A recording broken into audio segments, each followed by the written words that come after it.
আর কি করেছে শুনবেন।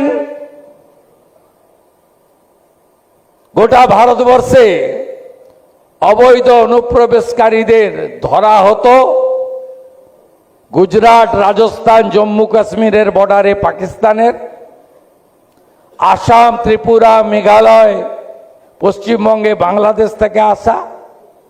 তাদেরকে মোদিজি আসার পরে আইন করেছেন।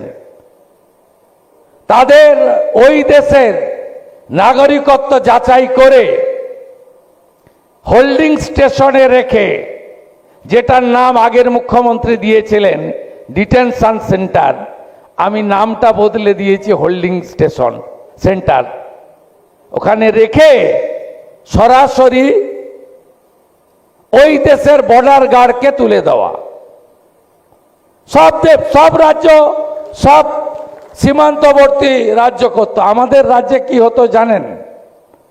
আমাদের রাজ্যে জেলে পাঠানো হতো যদি ধরা টরা পড়ে যেত। সংখ্যা খুব কম, কারণ এখানে হিন্দুদের উপর অত্যাচার সবচেয়ে বেশি হয়েছে।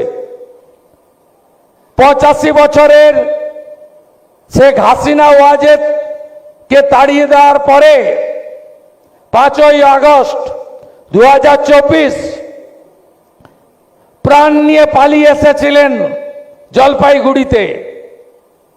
85 বছরের বৃদ্ধা রায়গঞ্জের জেলে 2 বছরের জেল দিয়ে রাখা হয়েছে তাকে।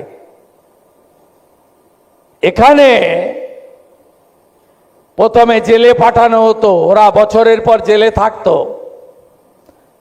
ভারতের খাবার, ভারতের কাপড়, ভারতের ওষুধ। আমি এই অবৈধ অনুপ্রবেশকারীদেরকে জেলে পাঠানো বন্ধ করেছি। খপ করে ধরবে আর ঝপ করে বিজিবির হাতে তুলে দেবে। নো ওষুধ, নো খাবার, নো কাপড়। এটা আমার কাজ নয়। আমি করের টাকায়, ট্যাক্সের টাকায় জনগণ ভারতীয়দের প্রতি দায়বদ্ধ। অবৈধ অনুপ্রবেশকারী, কাঁটা তারের বেড়া নেই, আগের সরকার জমি দেয়নি, আপনি ঢুকবেন, 2 বছর জেলে থাকবেন, খাবেন, এই জিনিস চলতে পারে না। এই কাজটা করেছি। বিধানসভায় গুন্ডা দমন অ্যাক্ট এনেছি।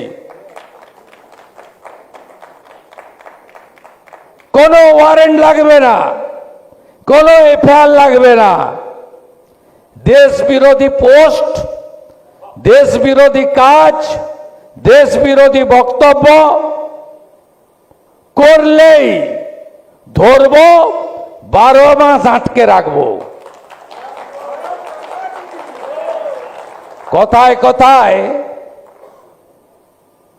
ভাঙো আর জ্বালাও, কত সহ্য করবেন আপনারা? 2019